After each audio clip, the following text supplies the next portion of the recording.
Shalom, mempelai Kristus, jemaat Betani Salatiga. Dengan penuh sukacita saya ingin menyampaikan satu berita baik bahwa Gereja Betani Salatiga akan mulai lagi mengadakan ibadah secara offline pada tanggal 7 Maret 2021. Catat baik-baik tanggalnya 7 Maret 2021.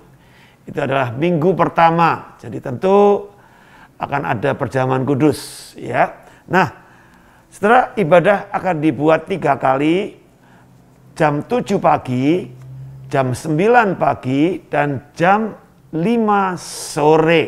Sekali lagi, ibadah akan dibuat 3 kali, yaitu jam 7 pagi, jam 9 pagi, dan jam 5 sore. Setelah berkaitan dengan keadaan sekarang, maksimum kursi yang akan kita siapkan antara 150 sampai dengan 200 tempat duduk. Dan kali ini kita tidak akan mengadakan pendaftaran bagi saudara yang akan beribadah. Jadi saudara bisa langsung datang di gereja, dan tentu karena kursinya sangat terbatas, jangan saudara sampai terlambat. Ya, jadi kalau kursi sudah penuh, berarti kalau saudara terlambat datang, saudara harus menunggu ibadah yang berikutnya lagi. Ya, jadi kami akan tutup pintu pada saat jumlah kursi atau tempat kursi yang tersedia sudah terpakai, sudah digunakan semuanya. Nah, tentu protokol kesehatan tetap akan kita pakai, dan kita gereja sudah menambah satu sarana untuk memperketat ya prokes.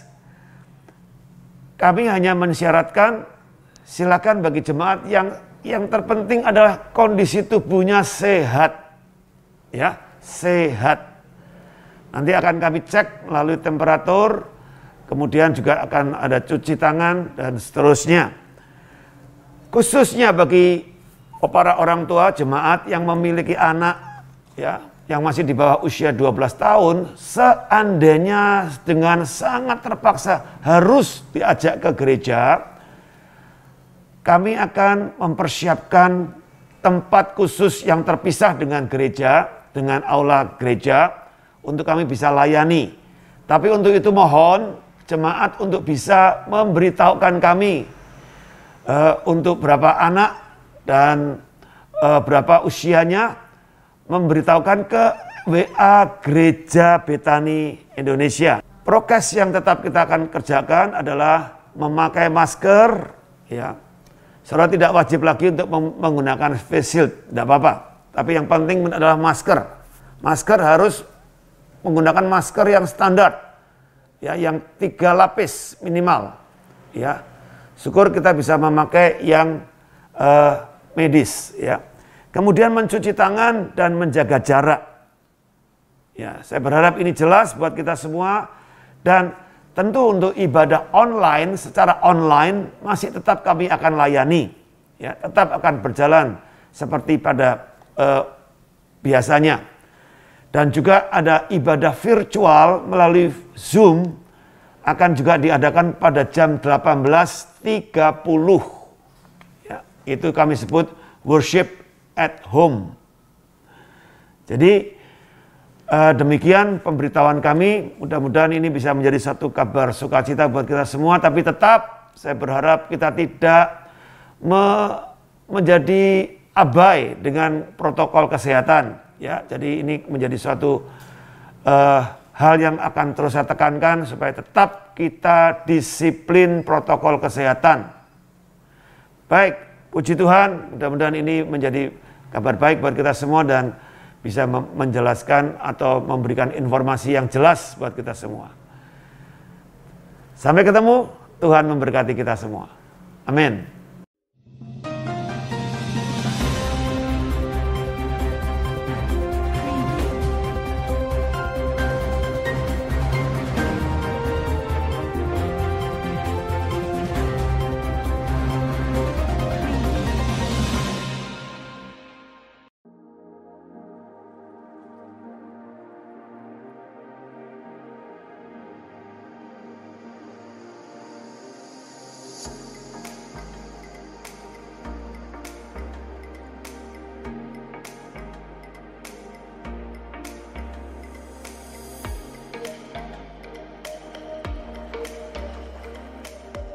Shalom mempelai Kristus, saya Wegik.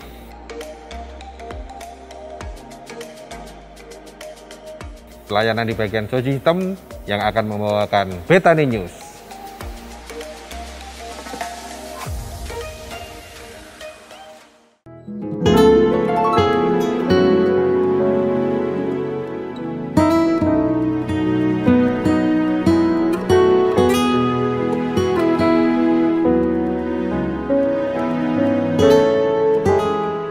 Saya sudah berserah apakah Tuhan memberi kita anak atau tidak. Doa saya dibalas oleh Tuhan dan saya bisa hamil dengan penantian 7 tahun itu. Saat bahagianya kami berdua karena memiliki anak, tiba-tiba suami saya mengalami stroke. Di balik itu semua, ternyata Tuhan memberikan kekuatan yang luar biasa. Suka duka kita harus pikul bersama-sama di dalam keluarga. Maka berkat Tuhan dan kuasa Tuhan akan datang dengan sendirinya.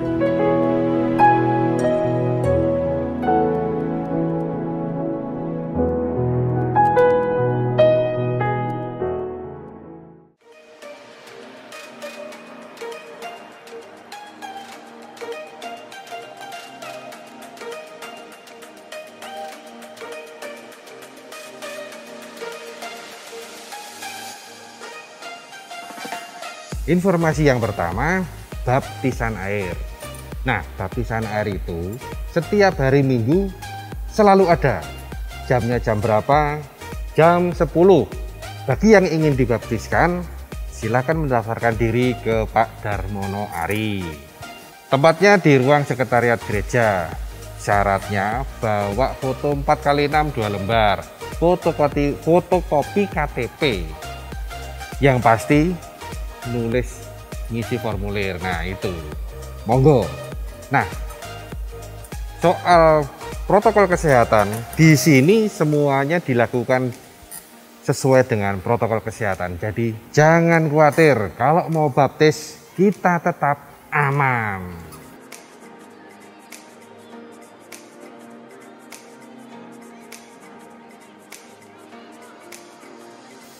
Mempelai Kristus setiap hari Kamis itu identik dengan webinar. Webinar via Zoom. Ada yang bilang Zoominar. Nah, besok Kamis itu webinar teologi kehidupan. Pengen tahu dan penasaran apa topiknya? Topiknya adalah masa aniaya fakta atau fiksi. Cek gambarnya berikut ini.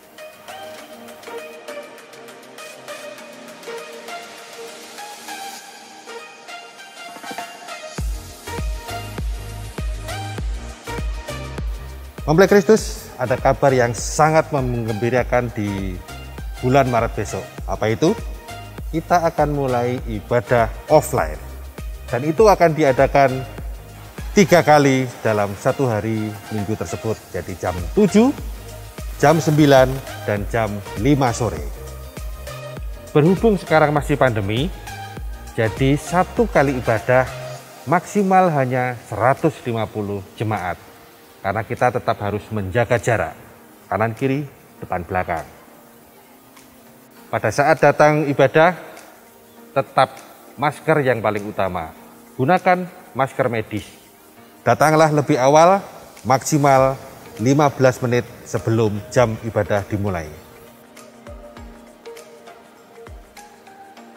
Saya ingin mengingatkan mempelai Kristus semuanya.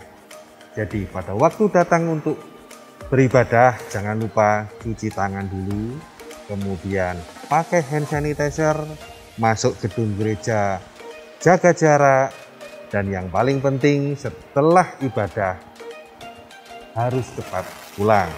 Jangan berkerumun, jangan ngobrol, jangan selfie-selfie, apalagi arisan bahkan pesta ulang tahun. Hindari kerumunan, tetap sehat dan tetap semangat.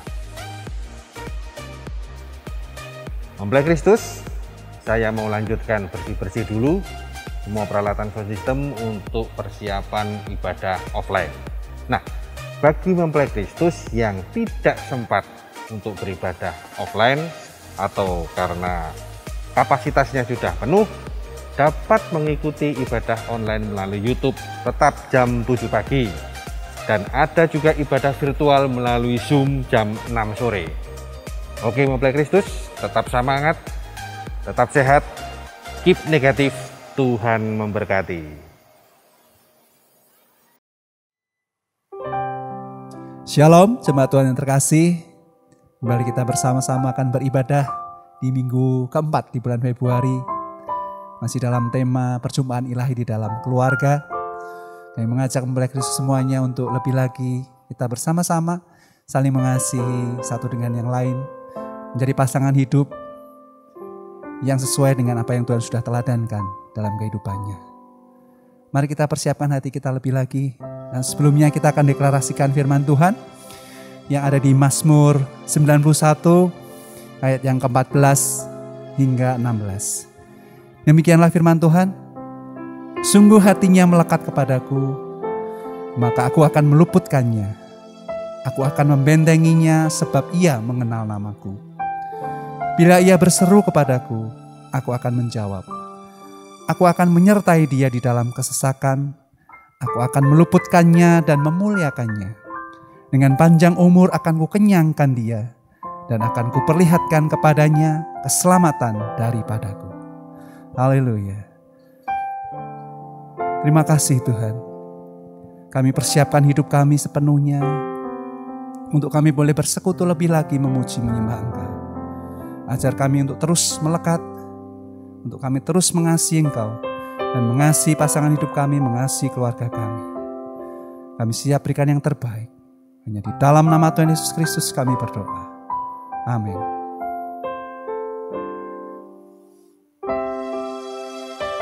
Terima kasih Yesus. Apapun keadaan kami mau terus sembah tinggikan Engkau. Haleluya. Apapun yang terjadi di dalam hidupku, selalu ku berkata, Tuhan Yesus baik. Dalam segala hal yang terjadi, tetap ku berkata, Tuhan Yesus baik. Dengan segenap hati, mari kita katakan bersama, apapun yang terjadi di dalam hidupku, selalu ku berkata, Tuhan Yesus baik. Dalam segala hal yang terjadi, tetap ku berkata, Tuhan Yesus baik. Ku sembah Kau, ku sembah Kau, tak dapat ku membalas kasih-Mu.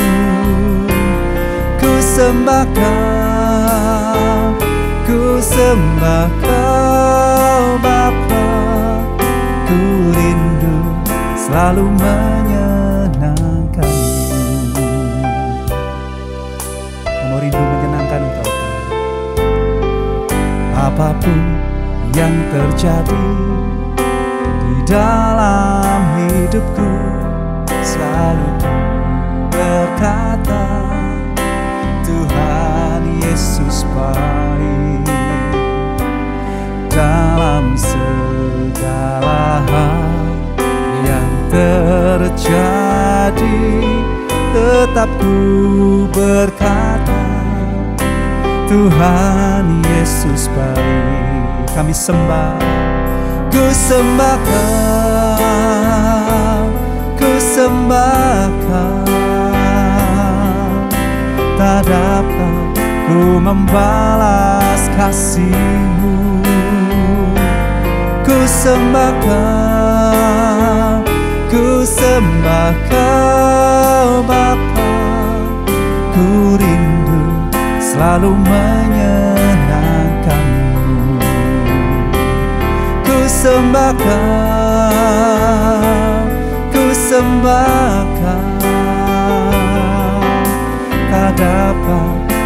membalas kasih-Mu.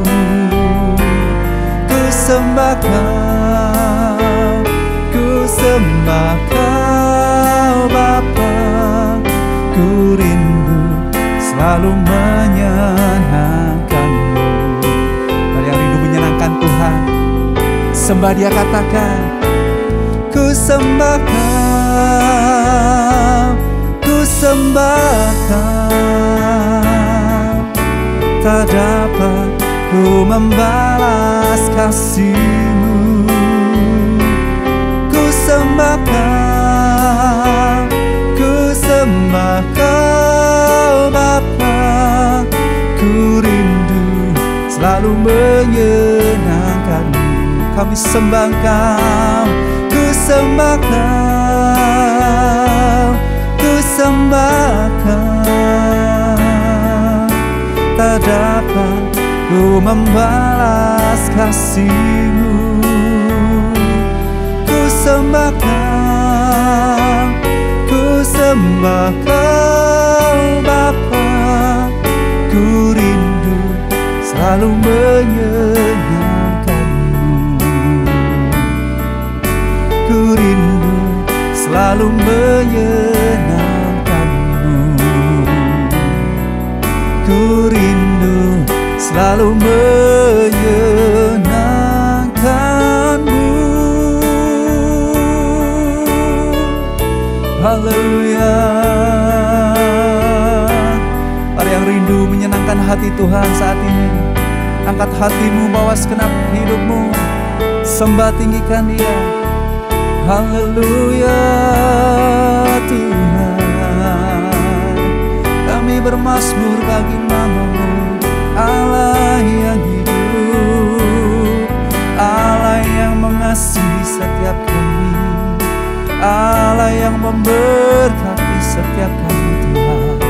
Kami memuji Engkau, oh Allah yang luar biasa. Glory bagi nama-Mu Yesus, sebab Engkau yang layak disembah, layak terima kemuliaan. Kami mau terus melekat kepadamu Tuhan, kami mau terus mengerti rencana-Mu, bawa kami lebih lagi Tuhan. Oh haleluya,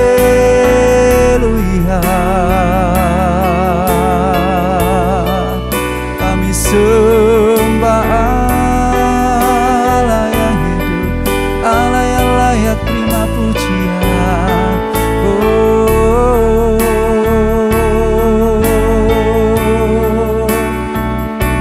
mari naikkan syukur-Mu lebih lagi di hadapan Tuhan.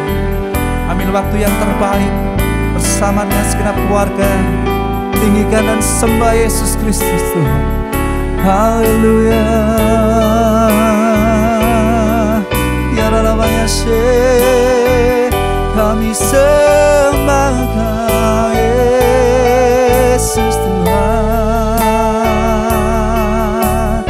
Haleluya. Untuk kami lebih lagi Tuhan, untuk kami boleh saling mengasihi dan melekat lebih lagi kepadamu. Haleluya. Glory bagi nama-Mu Yesus, hanya Kau yang layak dipuji. Haleluya. Mari terus rasakan kasih dan kebaikan-Nya. Mari terus melekat kepada-Nya. Kita berikan segenap hidup kita penyembahan yang terbaik. Segenap hidup kita mau terus senangkan Tuhan. Haleluya. Segalanya yang ku miliki, semuanya daripadamu kan ku bawa. Persembahanku yang terbaik hanya bagimu. Segalanya yang ku miliki, semuanya daripadamu kan ku bawa. Persembahanku yang terbaik hanya bagimu.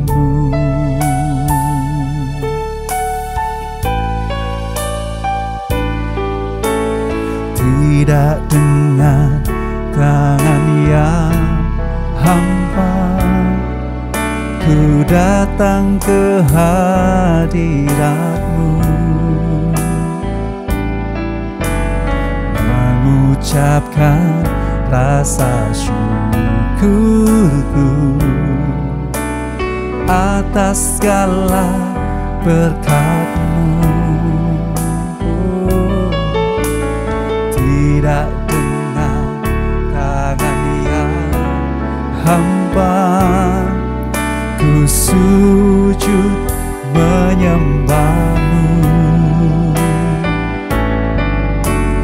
persembahkan seluruh hidupku di atas mezbah-Mu.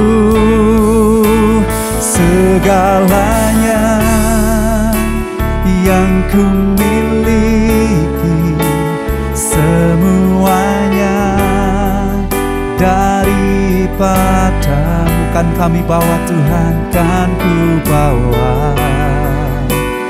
Persembahanku yang terbaik hanya bagimu. Segalanya yang ku miliki, semuanya daripada-Mu kan ku bawa. Persembahanku yang terbaik hanya bagimu. Mari nyanyikan suaramu bagi Tuhan, lebih lagi katakan. Segalanya yang ku miliki, semuanya daripada-Mu kan ku bawa. Persembahanku yang terbaik hanya pada-Mu. Segalanya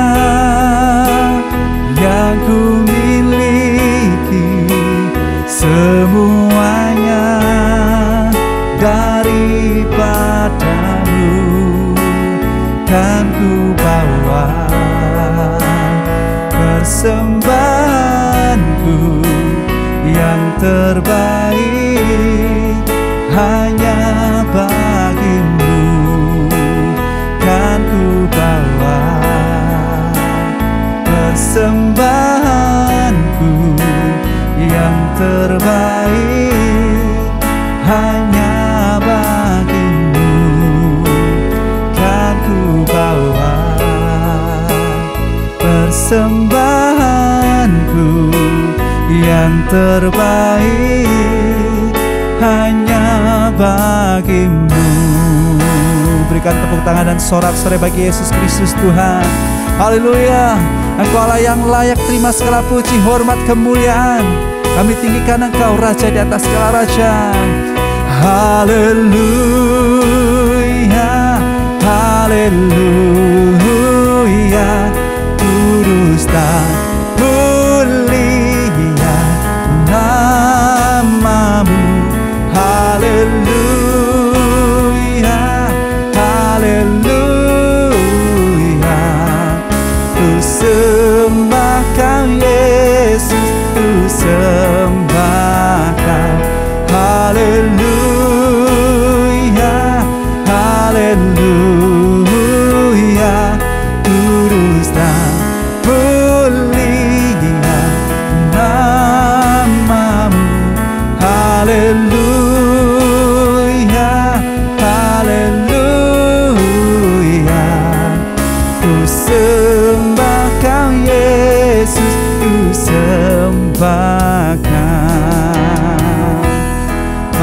segenap hati katakan beri puji, beri puji, beri hormat bagi Yesus, bagi Yesus yang duduk di tahta berkuasa mulia. Segala bangsa kan datang menyembah. Haleluya, haleluya, haleluya. Kudus dan mulia namamu. Haleluya, haleluya. Ku sembah Kau Yesus, ku sembah Kau.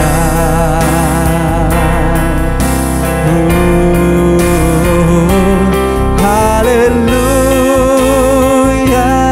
haleluya. Kudus dan mulia namamu. Haleluya, haleluya. Ku sembah Kau Yesus, ku sembah Kau. Ku sembah Kau Yesus, ku sembah Kau Yesus, ku sembah Kau Yesus, ku sembah Kau. Haleluya. Biarlah segala puji, hormat, kemuliaan hanya bagi namamu Tuhan. Haleluya, haleluya. Terima kasih Tuhan. Sungguh kami bangga punya Allah yang seperti Engkau, Allah yang memberkati setiap kami, Allah yang mengasihi setiap kami. Dan saat ini kami datang lebih lagi Tuhan, kami persiapkan hati kami untuk mendengarkan kebenaran akan firman Tuhan. Kami bawa segenap hidup kami Tuhan, Kau ubahkan hidup kami dengan kuasa firman-Mu. Dan kami juga dengan kerendahan hati kami berdoa untuk saudara-saudara kami yang mungkin saat ini sedang dalam pergumulan. Tuhan jamah, Tuhan pulihkan. Yang sakit Tuhan sembuhkan. Yang dalam kesusahan Tuhan hiburkan. Yang dalam permasalahan Tuhan berikan jalan keluar. Kami percaya Engkau Allah yang sanggup melakukan segala perkara, melebihi apa yang kami pikirkan. Kami serahkan segenap hidup kami Tuhan, kami siap Kau ubahkan dengan kuasa firman-Mu. Terima kasih Yesus. Hanya di dalam nama Tuhan Yesus Kristus yang siap untuk mendengarkan kebenaran firman Tuhan, sama-sama katakan amin. Puji nama Tuhan. Shalom Bapak Ibu semua, saudara-saudara, semua keluarga yang terkasih dimanapun Bapak Ibu, saudara-saudara semua berada. Hari ini adalah minggu terakhir di bulan Februari. Tidak terasa waktu berjalan begitu cepat. Hampir 1 tahun kita ada dalam situasi yang benar-benar sebelumnya tidak pernah kita pikirkan.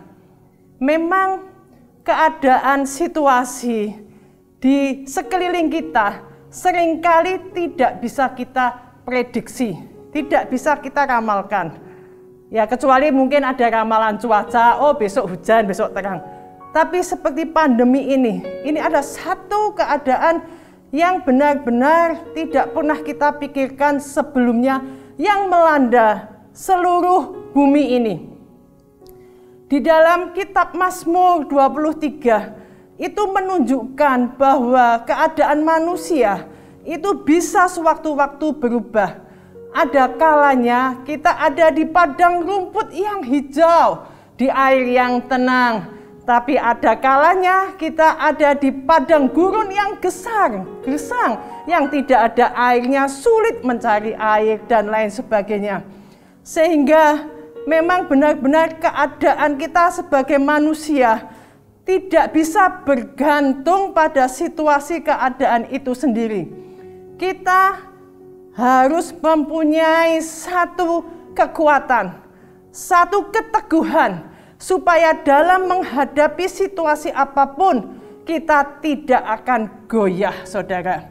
Ya, Mazmur 23, Mazmur yang sangat terkenal, saudara tentu sudah hafal ya.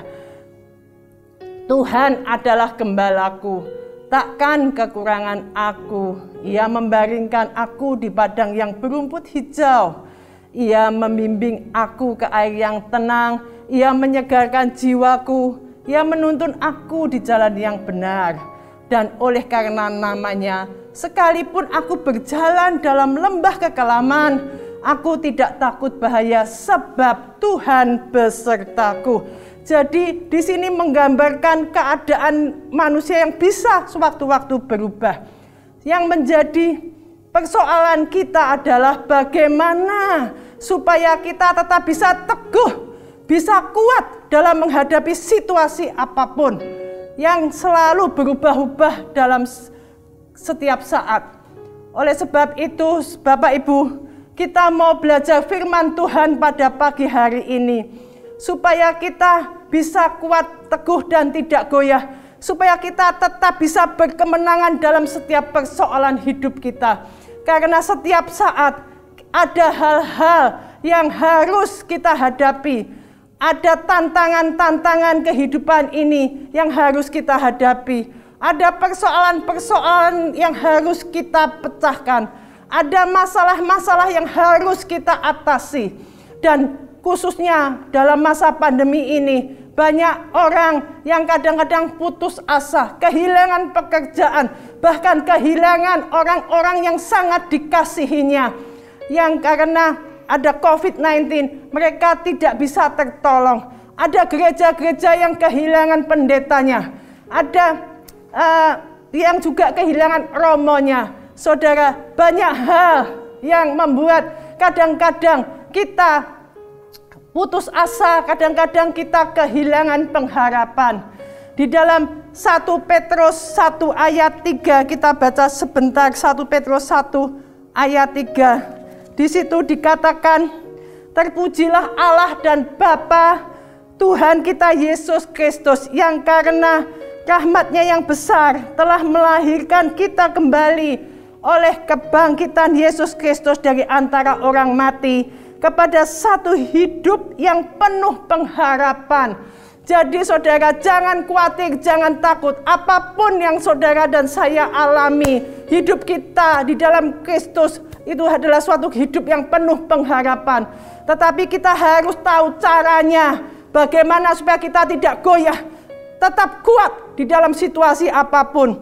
Yang pertama adalah firman Tuhan berkata, kuatkan dan teguhkan hatimu. Itu artinya bahwa kita ini memerintahkan pikiran kita, hati kita supaya kuat, supaya teguh. Seperti firman Tuhan di dalam Yosua 1 ayat 6, 7, 9. Di situ selalu dikatakan firman Tuhan kepada Yosua, kuatkan dan teguhkan hatimu, kuatkan dan teguhkan hatimu.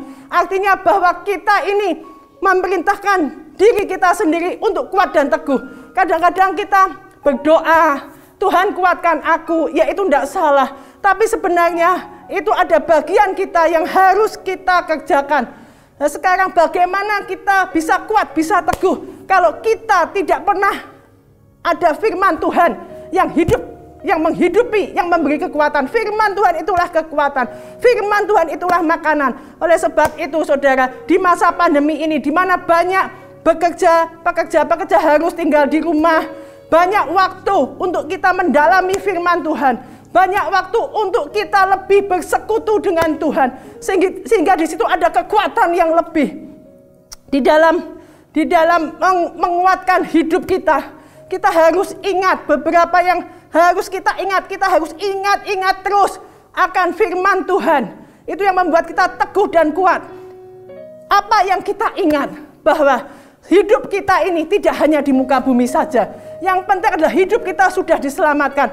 Karena kita punya Allah yang hidup. Yohanes 3 ayat 16 berkata, karena begitu besar kasih Allah akan dunia ini sehingga diberikannya anaknya yang tunggal. Supaya setiap orang yang percaya kepadanya tidak binasa, melainkan memperoleh hidup yang kekal.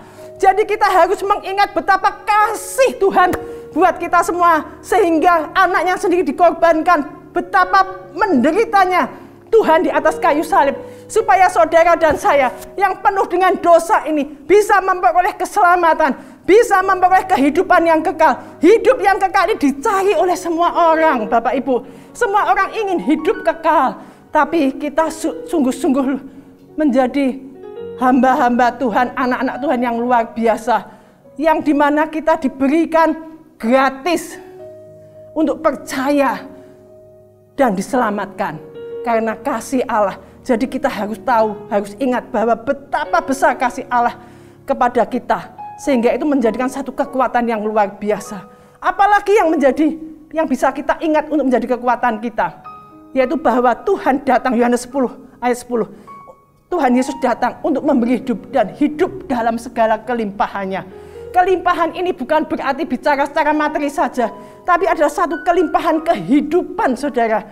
Penuh damai, sejahtera, sukacita, karena kita punya Allah yang benar-benar memperhatikan kita. Kemudian apalagi yang perlu kita ingat? Penyertaannya. Di dalam Mazmur 23 tadi dikatakan, sekalipun aku berjalan dalam lembah kekelaman, aku tidak takut bahaya, sebab Tuhan besertaku. Jadi dimanapun saudara ditempatkan, firman Tuhan berkata, jangan takut, aku menyertaimu, aku berserta dengan engkau. Ini adalah suatu kekuatan, sehingga mungkin saat ini kita bisa kehilangan pekerjaan, kita mungkin bisa kehilangan orang-orang yang dicintai kita, tapi firman Tuhan berkata, aku menyertai engkau. Beberapa waktu yang lalu ada juga saudara kita yang masih mahasiswa kehilangan kedua orang tuanya. Tapi saya berkata, jangan takut. Sekalipun ayahmu dan ibumu meninggalkan engkau, tetapi Tuhan tetap menyambut engkau. Engkau punya Allah yang luar biasa, yang sanggup memelihara hidupmu. Jadi kita harus menguatkan pikiran kita, hati kita, jiwa kita. Mengingat-ingat terus kebaikan Tuhan. Mengingat-ingat terus apa yang sudah dilakukan Tuhan dalam hidup kita, supaya kita terus memperoleh kekuatan yang luar biasa. Seringkali dalam kehidupan kita sehari-hari, orang itu justru sering mengingat-ingat yang jelek-jelek, saudara. Mengingat suami istri, selalu mengingat kejelekan pasangannya. Mari kita sekarang belajar untuk selalu mengingat-ingat akan kebaikan siapapun. Dan terutama juga supaya kita kuat kebaikan Tuhan. Dan juga di dalam pergaulan kita ingat-ingat semua kebaikan orang-orang yang ada di sekitar kita. Seperti di dalam Filipi 4 ayat yang ke-8. Jadi akhirnya saudara-saudara, semua yang benar, semua yang mulia, semua yang adil, semua yang suci, semua yang manis, semua yang sedap didengar, semua yang disebut kebajikan dan patut dipuji, pikirkanlah semuanya itu. Jadi ayo kita memikirkan, mengingat-ingat semua yang baik. Jangan kita selalu mengingat-ingat yang kejelekan orang, kesalahan orang. Banyak orang yang harusnya diingat, dilupakan, tetapi yang harusnya dilupakan, diingat-ingat terus, saudara. Coba perhatikan introspeksi kita, diri kita masing-masing. Kita sehingga ada orang yang berkata bahwa orang itu baik sekali, banyak melakukan kebaikan, tapi hanya karena kesalahan yang kecil sedikit saja, semua kebaikannya itu seolah-olah hilang. Tapi biarlah kita belajar bahwa kita selalu mengingat-ingat yang baik. Dan terutama kita ingat semua firman Tuhan, karena itu adalah fondasi, dasar kekuatan dalam hidup kita. Ini adalah istilahnya sesuatu hal yang mendasar sekali yang harus kita hidupi hari lepas hari. Hidup kita ini seperti balon. Kalau isinya firman Tuhan, pada saat dipres, dipencet, yang keluar adalah firman. Tapi kalau balon itu diisinya hal-hal yang busuk, yang tidak sampah-sampah, pada saat ditekan, yang keluar adalah hal-hal yang jelek, saudara. Mari isi hidup kita dengan kekuatan yang daripada Tuhan. Ingat semua kebaikannya. Kalau kita sudah mengenal Tuhan, percaya kepada Tuhan, itu hadiah yang terbesar dalam kehidupan kita. Yang kedua adalah mengandalkan Tuhan lebih dari segalanya. Untuk itu kita belajar seorang tokoh yang bernama Daud. Bagaimana dia menghadapi Goliat. Mungkin saat ini saudara sedang menghadapi Goliat. Mungkin di dalam persoalan ekonomi, dalam persoalan hubungan-hubungan yang tidak baik, pekerjaan dan lain sebagainya. Ada Goliat-Goliat dalam kehidupan kita. Tapi kita belajar bagaimana supaya kita tetap kuat dan teguh, tidak goyah. Kita buka di dalam 1 Samuel 17. 1 Samuel 17 ayat yang ke-34 sampai dengan 37. 1 Samuel 17 ayat yang ke-34. Saya bacakan. Tetapi Daud berkata kepada Saul, "Hambamu ini biasa mengembalakan kambing domba ayahnya. Apabila datang singa atau beruang yang menerkam seekor domba dari kawannya, maka aku mengejarnya, menghajarnya, dan melepaskan domba itu dari mulutnya. Kemudian apabila ia berdiri menyerang aku, maka aku menangkap janggutnya, lalu menghajarnya dan membunuhnya. Baik singa maupun beruang telah dihajar oleh hambamu ini.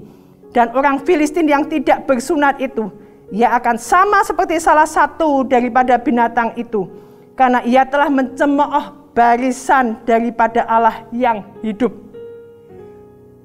Pula kata Daud, "Tuhan yang telah melepaskan aku dari cakar singa dan dari cakar beruang, dia juga akan melepaskan aku dari tangan orang Filistin itu." Kata Saul kepada Daud, "Pergilah, Tuhan menyertai engkau." Jadi kita belajar dari seorang hamba Tuhan, Raja Daud, bagaimana dia menghadapi Goliat. Yang pertama, Daud itu adalah seorang yang terlatih, seorang yang sudah dilatih. Jadi ada prosesnya sebelum dia berani melawan Goliat. Ada proses yang sudah melatih hidupnya, yaitu pada saat dia mengembalakan domba-domba, dia menghadapi singa, menghadapi beruang. Dia sudah terlatih. Jadi dalam kehidupan kita itu juga perlu latihan. Jadi seperti seorang atlet, kalau mau menjadi seorang juara perlu latihan. Latihan fisik, latihan mental dan semuanya. Ini Daud ini juga ada dilatih mentalnya, juga keberaniannya. Bagaimana dia menghadapi singa, menghadapi beruang. Dilatih mental keberaniannya, juga dilatih fisiknya, jadi terlatih. Mari kita saudara menghadapi masalah apapun, kita anggap sebagai latihan. Oh, ini masalah ini sebagai sparring partner dalam kehidupan ini untuk membuktikan bahwa Tuhan menyertai saudara dan saya. Jadi Daud ini adalah seorang yang terlatih. Di sini di ayat yang ke-34 dikatakan biasa mengembalakan. Jadi saudara, mari kita punya hati yang kuat, jangan cengeng, jangan baper, jangan sedikit-sedikit gampang ngutung. Kalau ada saudara yang saat ini disakiti, itu adalah latihan. Supaya saudara bisa mengasihi orang yang menyakiti saudara. Latihan untuk mengampuni, latihan untuk mengasihi. Dianggap sebagai training saudara, latihan. Dan latihan itu terus akan meningkat. Dan hidup saudara akan penuh dengan kemenangan. Karena orang-orang di sekitar saudara mungkin bisa melakukan hal-hal yang tidak saudara sukai. Hal-hal yang menyinggung saudara. Dan saudara perlu latihan itu untuk tetap bisa mengasihi. Dan sebagai manusia kadang-kadang ini adalah hal-hal yang sulit. Tetapi Daud waktu menghadapi Goliat, oh ini enteng karena dia sudah biasa menghadapi beruang, menghadapi singa. Yang kedua, apa yang kita belajar dari Daud? Ya, Daud ini adalah pekerja keras, saudara. Pekerja keras. Dia tahu bahwa aku mengandalkan Tuhan. Di dalam ayat yang ke-37 dikatakan bahwa Tuhan yang telah melepaskan aku dari cakar singa dan dari cakar beruang, dia juga akan melepaskan aku dari tangan orang Filistin itu. Jadi Daud itu punya kerendahan hati untuk mengakui bahwa Tuhanlah yang melepaskan. Tetapi kita perlu belajar. Kadang-kadang kita sebagai orang Kristen itu merasa, oh Tuhan yang akan membela aku. Tuhan yang melepaskan. Terus kita enak-enak, kita tidak bekerja apa-apa. Itu salah dan menyesatkan. Lihat bagaimana Daud mengalahkan singa dan beruang. Dia berkata di dalam ayat 35, maka aku mengejarnya, menghajarnya dan melepaskan domba itu dari mulutnya. Daud yang melepaskan itu. Tapi di dalam ayat yang ke-37, Tuhan yang melepaskan. Jadi dia tahu bahwa kekuatannya itu dari Tuhan, bukan dari Daud sendiri. Tetapi dia mengejar, artinya dia bekerja keras, saudara. Kadang-kadang kita misalnya buka toko. Toko ini sudah kuserahkan kepada Tuhan. Tuhan nanti yang mengirim pembeli-pembeli untuk ngelarisi tokoku supaya aku berhasil. Kemudian kita enak-enak saja. Tidak bisa seperti itu, saudara. Pada saat saudara jatuh sepilo, katanya Tuhan menolong. Aku bangkrut. Bangkrut, saudara harus introspeksi. Apakah itu karena kamu yang malas? Tidak seperti Daud. Daud diserahi untuk mengembalakan dombanya yang mungkin hanya 2-3 ekor. Tapi dia benar-benar menjaga. Dia tidak tidur pada saat mengembalakan. Mungkin kalau kita kadang-kadang orang yang, aku pokoknya ini sudah milik Tuhan, sudah punyanya Tuhan. Aku bawa ke padang belantara, ke padang pengembalaan untuk mengembalakan domba. Kemudian Daud tiduran enak-enak. Enggak, saudara. Tapi Daud benar-benar menjaga gembalaannya itu, menjaga domba-dombanya itu, saudara. Dia tidak enak-enak. Dan seringkali kalau sudah dipasrahkan kepada Tuhan, seolah-olah semuanya Tuhan yang mengerjakan. Kita lupa bagian kita. Daud betapa rajinnya dia. Dia mengejar, artinya dia bekerja keras, tidak enak-enak saja. Sebab itu, saudara, dalam masa-masa yang sulit ini, ayo kita jangan lagi enak-enakan, tapi kita lebih lagi bekerja keras. Sedangkan Daud sendiri, dia berkata, aku mengejarnya, menghajarnya, dan melepaskan domba itu dari mulutnya. Kemudian apabila ia berdiri menyerang aku, maka aku menangkap janggutnya, lalu menghajarnya dan membunuhnya. Jadi itu bagiannya Daud yang dikerjakan. Tapi bagian 37, Daud berkata, kata Daud, Tuhan yang telah melepaskan aku dari cakar singa dan dari cakar beruang, dia juga akan melepaskan aku dari tangan orang Filistin. Jadi artinya ada kerendahan hati, bahwa semuanya itu adalah pertolongan Tuhan. Dia bisa menghajar singa beruang, itu juga karena Tuhan. Jadi kalaupun dia nanti menghadapi Goliat, dia juga tahu bahwa Tuhan akan menolong dia. Jadi Daud terlatih sekali dengan bekerja keras, tidak enak-enak saja.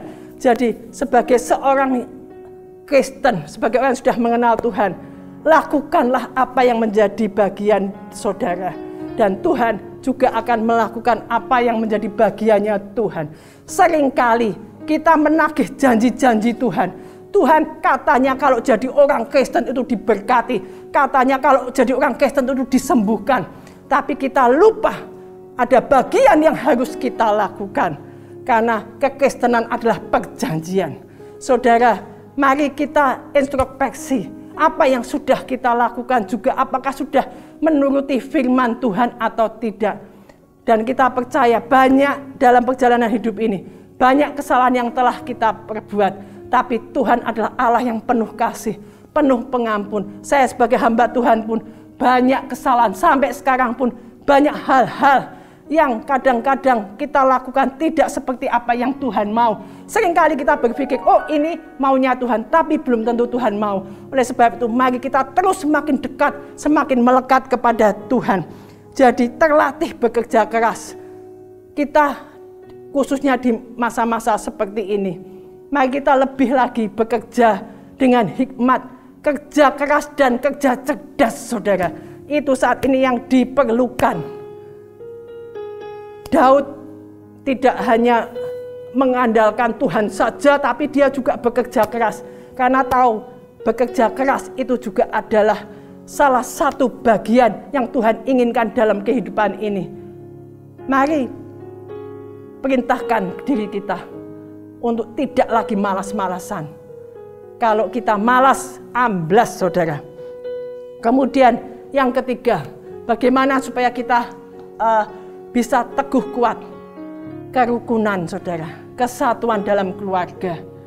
Saudara, ini sebetulnya secara nalar pun bisa dipikir.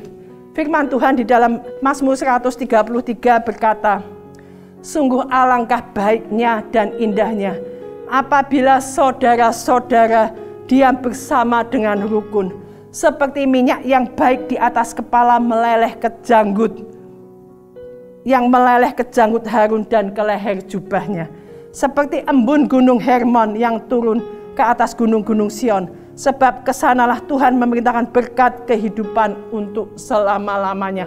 Jadi sungguh alangkah baiknya dan indahnya apabila kita semua hidup dengan rukun.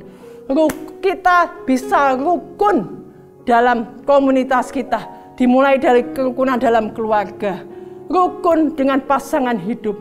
Tema bulan ini adalah tentang keluarga-keluarga. Bagaimana suami dan istri rukun, itu sebetulnya bisa sangat dinalar. Kalau ada kerukunan, ada berkat kehidupan yang turun. Bayangkan saudara, kalau kita ini suami istri, atau orang tua dengan anak, atau teman bisnis, kongsi bisnis, selalu ribut, bagaimana kita bisa memikirkan jalan keluar dalam setiap persoalan itu dengan tenang. Tapi kalau rukun, itu ada ketenangan, ada kedamaian, bisa saling mengisi kekosongan satu dengan yang lain. Sehingga sangat jelas dan sangat nalar sekali kalau kerukunan itu mendatangkan berkat.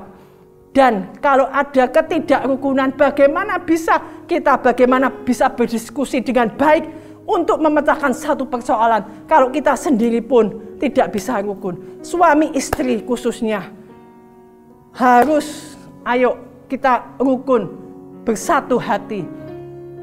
Kesatuan bukan berarti harus menjadi sama. Banyak perbedaan itu juga baik saudara. Seperti bangsa Indonesia ini, NKRI saudara. Saudara sebagai suami istri tentunya banyak perbedaan. Saudara suami istri dilahirkan dalam pendidikan yang beda, mungkin sosial, ekonomi juga beda, tapi harus hidup bersama itu tidak mudah. Oleh sebab itu, saudara satu dengan yang lain bisa menerima kekurangan dan kelebihan. Demikian juga kalau kita bisa menerima kekurangan dan kelebihan orang lain, saudara, itu sangat indah sekali. Tapi lebih daripada itu, saudara juga harus bisa menerima diri saudara sendiri. Artinya saudara sadar bahwa kita ini semua manusia yang terbatas, ada kekurangannya. Sehingga kita tidak menuntut orang lain dan lebih lagi pasangan kita untuk seperti apa yang selalu kita inginkan. Tidak bisa saudara, tapi kita bisa menerima semua kekurangan dan kelebihan pasangan hidup kita dan anak kita, keluarga kita, ataupun orang-orang di sekitar kita. Jadi saudara, supaya kita tetap kuat, tetap teguh dalam menghadapi apapun juga, itu juga perlu saling mendukung dalam keluarga. Beberapa minggu yang lalu sudah sering dibicarakan mengenai masalah hubungan suami istri. Karena memang saat ini saudara, betapa banyaknya keluarga-keluarga yang berantakan. Karena ya memang zamannya atau dari zaman dulu sudah ada, tapi HP, medsos itu membuat banyak orang yang berselingkuh saudara. Selingkuh secara selingkuh itu juga selingkuh secara spiritual, selingkuh secara jasmani, banyak hal. Oleh sebab itu saudara, hidup ini hanya sementara. Jangan gunakan waktu-waktu kita untuk hal-hal yang tidak berkenan kepada Allah. Mari kita gunakan hidup kita ini untuk melakukan hal-hal seperti apa yang Tuhan mau, bukan seperti apa yang kita mau. Saudara, kemarin itu saya mendapatkan sebuah cerita, kisah tentang suami istri yang sebetulnya suami istri itu adalah seorang ayah dan seorang ibu yang sangat baik, sangat mencintai. Tetapi anaknya ini menulis, tapi aku melihat ibuku adalah ibu yang luar biasa, yang baik. ayahku adalah seorang ayah yang bertanggung jawab. Tapi dalam pernikahan mereka, kedua-duanya tidak berbahagia. Apa sebabnya? Karena mereka mencintai pasangannya dengan caranya sendiri. Itu perlu komunikasi, saudara. Saudara, dalam kehidupan ini, baik dalam keluarga, baik dalam komunitas apapun, diperlukan yang namanya komunikasi yang benar. Karena waktu saya tidak bisa bicara lebih panjang tentang masalah keluarga, tapi supaya kita tidak goyah dalam menghadapi terpaan apapun, dalam menghadapi badai apapun, karena kita tahu bahwa kita sewaktu-waktu ada di padang rumput yang hijau, tapi sewaktu-waktu bisa ada di padang gurun. Oleh sebab itu perlu kekuatan yang lebih. Tuhan pasti menyertai, memberkati kita, melindungi kita. Tapi ada bagian-bagian yang harus kita kerjakan. Seperti tadi, bahwa kita harus menguatkan, meneguhkan hati kita dengan selalu diisi dengan firman Tuhan. Dan mengingat-ingat akan kebaikan Tuhan, akan kasih Tuhan yang sudah menyelamatkan saudara dan saya, yang Tuhan menolong kita dalam segala keadaan apapun juga, dan Tuhan yang berjanji selalu menepati janjinya. Kita seringkali tidak menepati janji, tapi Tuhan yang sudah berjanji tidak akan pernah ingkar janji, bahwa engkau sudah diselamatkan dan ada bagian kehidupan yang kekal. Firman Tuhan bahwa Tuhan datang untuk memberi hidup dan hidup dalam kelimpahan. Bahwa kalau engkau percaya, engkau akan memperoleh kehidupan yang kekal. Saudara, hidup yang kekal, bukan yang sementara. Setiap orang selalu merindukan kehidupan yang kekal. Kematian itu, banyak orang yang takut dengan kematian. Tetapi bagi kita, seperti firman Tuhan, akulah kebangkitan dan hidup. Barang siapa percaya kepadaku, ia tetap hidup walaupun ia sudah mati. Maksudnya adalah bahwa hidup kita ini tidak akan pernah mati. Jasmani kita iya, ada waktunya, ada masanya. Tapi roh kita akan kembali kepada Tuhan. Dan Tuhan berjanji menyediakan satu tempat yang indah, yang luar biasa bersama Bapa di surga. Sehingga kita tidak perlu khawatir dan takut lagi. Mengandalkan Tuhan dalam setiap kehidupan kita. Kita belajar dari Daud, bagaimana dia menghadapi Goliat. Demikian juga bagaimana kita menghadapi Goliat-Goliat yang terus menghantui kita. Mungkin ekonomi kita, sakit penyakit, dan apa saja yang seolah-olah masalah itu begitu besar. Kita belajar dari Daud, yang bagaimana dia mempunyai kesadaran bahwa dia semuanya itu mengandalkan Tuhan lebih daripada segalanya. Dia tidak tinggi hati, dia rendah hati. Pada saat dia berkata kepada Saul, Tuhan yang melepaskan aku dari beruang, dari singa, dia juga yang akan melepaskannya dari Goliat. Rendah hati, tetapi semuanya itu dikerjakan Daud di padang gembalaan dengan kerja keras. Kita sebagai anak-anak Tuhan harus kerja lebih giat. Kalau di kantor, saudara, kalau di kantor, ayo, apalagi zaman sekarang, kita harus bekerja lebih giat, lebih keras lagi, supaya pimpinan-pimpinan kita ya tahu, kalau engkau ini rajin, kalau engkau ini luar biasa. Saya ingat barusan beberapa waktu ini ada satu kesaksian saudara kita, jemaat di Betani Salatiga yang sekarang tinggal di Malaysia. Kesaksiannya luar biasa. Mungkin saudara bisa lihat di acara Ngobras, bagaimana dia harusnya sudah kontraknya sudah selesai, tidak bisa lagi bekerja di Jepang, tapi pada saat dia kehabisan uang dan minta kepada bosnya itu minta kerjaan lagi yang seharusnya tidak mungkin karena kontraknya sudah selesai, biasanya 3 tahun selesai, giliran orang lain lagi yang masuk supaya anak-anak, adik-adiknya bisa kembali bekerja. Tapi dia diizinkan, karena apa? Selama dia bekerja, dia selalu mengucap syukur, tidak pernah demo, teman-temannya demo. Dia berkata,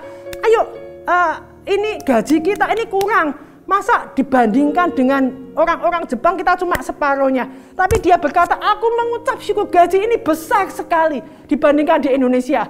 Jadi dia mengucap syukur dengan gaji yang katanya kalau orang Jepang separuh. Dia tidak pernah neko-neko. Dan itu pimpinannya melihat, saudara, mengucap syukur dengan apa yang ada. Dan dia terus bekerja giat. Sehingga pada saat dia butuh kerjaan itu lagi, dia bicara dengan bosnya langsung diiyakan. Jadi kita harus bekerja keras, saudara. Tidak hanya lehal, oh nanti Tuhan yang mengerjakan. Kan kita sudah menyerahkan kepada Tuhan. Betul, kita harus serahkan kepada Tuhan. Tapi bagian kita, jangan kita lalaikan. Ya. Kemudian kita belajar bagaimana Daud rendah hati, bagaimana Daud bekerja keras, bagaimana dia mengandalkan Tuhan. Kemudian yang ketiga adalah rukun dalam keluarga, rukun dalam komunitas. Kita harus menerima perbedaan, jangan menang-menangan sendiri, jangan egois, baik dalam keluarga, baik dalam komunitas, baik dalam pelayanan atau apapun. Karena kita tahu bahwa kita ini banyak perbedaan, tapi kita tetap bisa bersatu supaya kita kuat teguh menghadapi segala apapun. Tuhan memberkati. Haleluya. Oh, terima kasih Bapa. Bapa, terima kasih Tuhan. Kami tahu Tuhan bahwa masa-masa ini Tuhan banyak berbicara kepada kami semua. Ada hal-hal yang baik sebagai pelajaran dalam kehidupan yang harus kami lalui saat ini Tuhan. Hampir 1 tahun ini Bapa, kami tidak sebebas seperti sedia kala. Kami tidak bisa beribadah bebas seperti sebelumnya Tuhan. Kami harus beribadah di rumah-rumah. Kami tidak bisa lagi berkerumun dengan banyak orang. Tapi kami percaya, justru disitulah Engkau banyak mengajari kami. Bahwa hidup kami sepenuhnya ada di tangan Tuhan. Bahwa kami tidak bisa mengandalkan kekuatan kami. Hanya karena kasih dan anugerah-Mu Tuhan. Dan Engkau berfirman supaya kami kuat, teguh. Seperti perintah-Mu kepada Yosua. Untuk melanjutkan kepemimpinannya Musa Tuhan. Bagaimana dia membawa bangsanya untuk masuk ke tanah Kanaan Tuhan. Dengan menguatkan dan meneguhkan. Dan kami percaya Tuhan, biarlah Bapa setiap kita bisa belajar untuk tetap kuat dan teguh. Dengan mengingat semua kebaikan-Mu. Dengan mengingat semua kasih-Mu yang luar biasa. Dengan mengingat semua janji-janji-Mu Tuhan. Dan kami juga mau belajar seperti Daud, bagaimana menghadapi Goliat. Oh Tuhan, dengan mengandalkan Engkau lebih daripada segalanya. Dan dengan bekerja keras dan sungguh-sungguh Tuhan, kami bisa berkemenangan dalam segala perkara. Karena Engkau yang menolong kami. Engkau bahkan yang sudah mengalahkan maut itu. Tidak akan pernah meninggalkan kami sedetik pun. Engkau sekali-kali tidak akan membiarkan kami dan meninggalkan kami Tuhan. Dan bagaimanapun Bapa keadaan kami tahu Bapa kesalahan dan dosa kami sudah Engkau ampuni. Dan juga Tuhan, kami mau hidup rukun seperti perintah-Mu. Karena pada saat kami rukun satu dengan yang lain, di sanalah Engkau memerintahkan berkat kehidupan untuk selama-lamanya. Dan hari ini kami berdoa Tuhan, kalau ada di antara anak-anak-Mu, umat-Mu, yang saat ini sedang menghadapi berbagai macam masalah, yang seolah-olah tidak ada jalan keluar, iman kami tidak akan goyah. Sekali kami percaya kepadamu, kami tetap teguh mempercayakan kehidupan kami kepadamu Tuhan. Karena Engkau Allah kami, Engkau Allah yang sudah menyelamatkan kami saat kami ada dalam keadaan berdosa Tuhan. Engkau mengampuni kami, Engkau mengangkat kami dari segala lumpur dosa dengan darah-Mu yang kudus Bapa. Sehingga apalagi yang harus kami minta daripada-Mu Tuhan. Engkau begitu mengasihi kami Bapa. Tapi Tuhan, Engkau juga membuka tangan-Mu untuk senantiasa menolong kami. Memulihkan kehidupan kami yang berantakan. Memberkati kami. Mungkin yang saat ini sedang mengalami masalah dalam pekerjaan. Engkau juga memberikan hal-hal yang baru. Pekerjaan-pekerjaan yang baru yang belum pernah kami pikirkan. Sehingga kami tidak akan lagi kekurangan. Bahkan yang sakit Tuhan, mengalami kuasa-kuasa kesembuhan. Mereka memperoleh kekuatan. Sehingga Bapa, apapun penyakit yang mereka alami, mereka tetap bisa bersyukur. Bisa mengucap syukur karena hati yang gembira adalah obat yang manjur. Dan di situ mereka mengalami pemulihan bahkan kesembuhan. Tidak ada yang mustahil buat Engkau. Istri yang meninggalkan suami atau suami yang meninggalkan istri, anak-anak yang berontak kepada orang tua, mereka akan juga mengalami pemulihan demi pemulihan. Saatnya bersatu hati dalam keluarga untuk supaya tetap teguh dan kuat menghadapi padang gurun, menghadapi lembah-lembah kekelaman. Karena semuanya itu hanya sementara, hanya dilewati. Dan Engkau menyertai kami semua Tuhan. Dimanapun kami berada, di padang rumput hijau, di lembah kekelaman, Engkau ada bersama-sama dengan kami. Sehingga tidak ada lagi ketakutan. Kami tetap bisa bersuka cita. Kami tetap bisa bersyukur dan memuji Engkau. Bahwa Engkau Allah yang senantiasa menolong kami. Terima kasih Bapa. Kami serahkan ibadah kami ini dalam tangan Tuhan. Dan biarlah kekuatan daripada Tuhan yang senantiasa membuat hidup kami, bisa memerintahkan hidup kami untuk tetap teguh dan kuat di dalam Engkau. Terus kami bisa jalani hari lepas hari bersama dengan Engkau. Hari lepas hari, jam lepas jam, detik lepas detik. Engkau adalah nafas hidup kami Tuhan. Karena Engkau ada bersama dengan kami, bersatu dengan kami. Hidup kami adalah Engkau Tuhan. Engkau semakin besar dan kami semakin kecil. Biarlah setiap langkah hidup kami, perkataan kami, perbuatan kami, pikiran kami semuanya berasal dari Engkau. Dan kami juga minta ampun bahwa selama ini kami banyak menyakiti Engkau, banyak melakukan kesalahan Bapa, ampuni kami. Terima kasih Bapa, terpujilah namamu di dalam nama Tuhan Yesus Kristus. Haleluya, puji Tuhan, semua berkata amin. Puji Tuhan, kita sudah diberkati firman Tuhan melalui hambanya, Ibu Riki, dan saya percaya, mari biarlah firman Tuhan yang sudah kita terima, kita jadikan pedoman, jadikan satu kekuatan untuk melangkah, khususnya menjadi bagaimana menjadi pasangan hidup yang baik. Puji Tuhan, saudara. Saudara, sebelum kita doa berkat, saya ingin menyampaikan satu pengumuman. Berdoa untuk bulan Maret kita akan memulai lagi ibadah offline kita, ya. Tentu kalau situasinya keadaan semakin baik, artinya menjadi sesuatu yang baik karena kita akan bisa mengadakan ibadah lagi pada bulan Maret minggu pertama, ya. Tentu dengan protokol kesehatan yang semakin diperketat dengan disiplin yang baik dari seluruh pelayan Tuhannya dan tentu juga jemaat. Oleh karena itu biarlah kita doakan dan kita siapkan hati kita lebih lagi untuk kita masuk dalam ibadah offline pada bulan Maret yang akan datang. Ibadah online masih tetap, ya. Jadi bagi Bapak Ibu Saudara sekalian yang mungkin belum bisa datang ke gereja, kita akan tetap melayani melalui ibadah online kita. Puji Tuhan. Baik, mari kita akan berdoa. Siapkan persembahan-persembahan yang saudara ingin bawa kepada Tuhan. Saudara bisa transfer dan kemudian saudara juga bisa bawa persembahan ke gereja. Ada tempat kotak persembahan yang sudah disediakan di gereja. Mari kita akan berdoa dan mengucap syukur untuk ibadah yang ada hari ini. Terima kasih Tuhan. Betapa bersyukurnya hati kami sekalipun di tengah-tengah situasi yang mungkin tidak terlalu kami sukai, tetapi kami tetap bisa menyembah Tuhan. Kami tetap bisa beribadah. Kami tetap bisa mendengar firman Tuhan. Kami tetap bisa merasakan kehadiran Tuhan, bahkan kuasa Tuhan yang begitu nyata dalam hidup kami. Oleh karena itu Bapa, terus sertai kami dalam kehidupan ini. Dan sebentar kalau kami mau membawa persembahan-persembahan kami mau bawa dengan penuh sukacita, dengan penuh kegembiraan, karena kami tahu kami adalah orang-orang yang sudah diberkati. Dan Tuhan terus akan memberikan berkat yang berkelimpahan dalam hidup kami.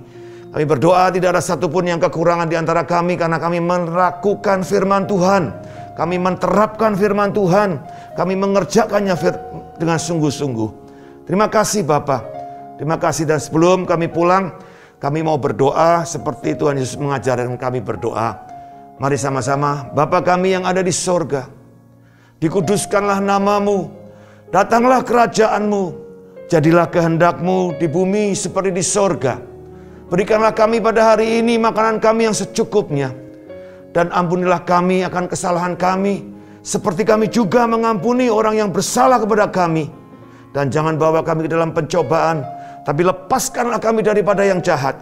Karena Engkaulah yang empunya kerajaan dan kuasa dan kemuliaan sampai selama-lamanya. Mari buka tangan saudara. Sekarang terimalah berkat. berkat daripada Bapa, Putra, Roh Kudus, berkat di dalam nama Tuhan Yesus Kristus turun atas hidupmu. Biarlah keluargamu diberkati, pernikahanmu diberkati, pasangan-pasangan hidupmu diberkati, anak cucu mantumu diberkati, orang-orang tuamu diberkati. Dan apapun yang kau buat dengan tanganmu, biarlah Tuhan jadikan kau berhasil dan beruntung. Dan Tuhan memberkati masa depanmu dengan masa depan yang penuh pengharapan dan kelimpahan damai sejahtera. Dan biarlah engkau bersukacita karena berkat ini turun atas hidupmu, keluargamu, dan setiap pekerjaanmu, bahkan pelayananmu. Berkat Bapa, Putra, Roh Kudus, di dalam nama Tuhan Yesus Kristus, hari ini sampai selama-lamanya. Mari semua yang percaya berkata, amin. Tuhan memberkati. Sampai berjumpa bulan depan.